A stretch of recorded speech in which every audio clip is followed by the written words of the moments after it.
few hours playing video games never hurt anyone, right? Well, think again. The results of a new study presented this week at the annual meeting of the Radiological Society of North America in Chicago shows that playing violent video games measurably alters the regions of the brain associated with cognitive function and emotional control after just 1 week of game playing. For the study, healthy adult males, we're not even talking about children here. This was young people, men ranging in age from 18 to 29, who were not already avid video game players, were randomly assigned into 2 groups. Members of the first group were instructed to play a violent video game for 10 hours at home for a full week, and then for the following week not play the game, refrain from playing the game. The second group did not play a violent video game at all during the entire 2-week period. Each group of men underwent functional magnetic resonance imaging, or fMRI, each individual, all of them, at the beginning of the study, with follow-up exams at 1 week and 2 weeks. fMRIs are a special kind of MRI scan used to measure the change in blood flow related to neural activity in the brain. And since every part of the brain needs blood to function and calls for more blood when working hard, an fMRI actually lets you see both the brain structure and the brain at work. During the fMRI, the participants completed an emotional interference task, pressing buttons according to the color of visually presented words. Words indicating violent actions were mixed with nonviolent action words. The participants also completed a counting task that measured their cognitive, thinking, and memory abilities. The results showed that after 1 week of violent video game playing, the video game group members showed significantly less activity during the emotional task in the left inferior frontal lobe, where we inhibit ourselves from doing or saying things we think are wrong, and also showed less activity in the anterior cingulate cortex, which regulates everything from blood pressure to decision-making and understanding things during the counting task.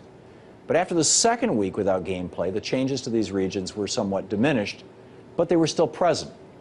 Because these are the brain regions that are important for controlling emotion and aggressive behavior in human beings, the results indicate that people who have prolonged exposure to video games become physiologically, as in physical changes in the brain, physiologically disposed to more aggressive behavior and lower emotional functioning.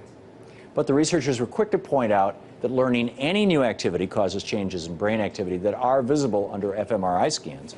So the study doesn't prove that it's specifically playing violent games alters behavior. More research needs to be done to conclusively prove that link.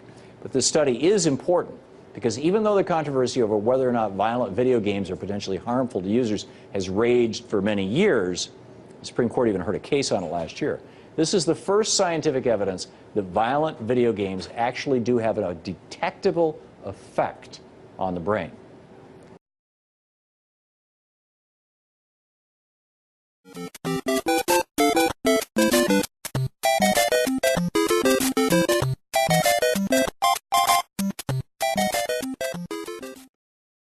Do you know what playing violent video games like Grand Theft Auto 5 is going to do to your brain? It's going to make it awesome.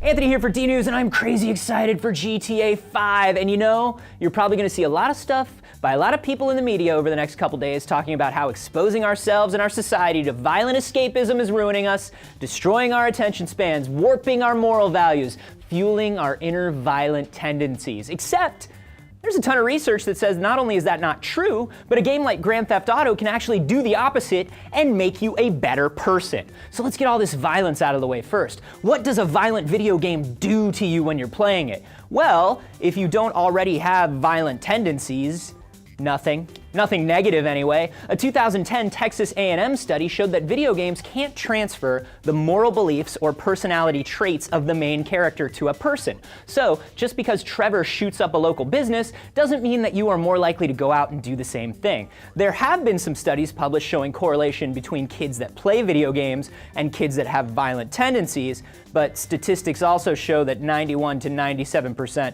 of all kids in the United States play video games. So when your sample size is everyone, you can pretty much find whatever subgroup you want in there. A study published this year in Consciousness and Cognition did find something interesting about putting yourself into a video game character's shoes, though. People who showed prejudice against a particular group, whether it was racism, sexism, xenophobia, actually became less prejudiced towards them in real life after playing as that sort of character. Stepping into the shoes of a character that looks or acts differently than you can make you empathize with them more. And all that shoot-'em-up violence is actually really good for some important bits of your brain. There's this perception that video games kill our attention spans and make us more impulsive, quicker to make decisions without thinking them through. The University of Rochester says part of that is true. They did find that people who play video games, particularly fast-paced shooters, do make decisions up to 25% faster, but they are no less accurate. When we make decisions, we take in all the audio, visual, and logical information around us, and we make our choices based on something called probabilistic inference. We calculate everything in our heads.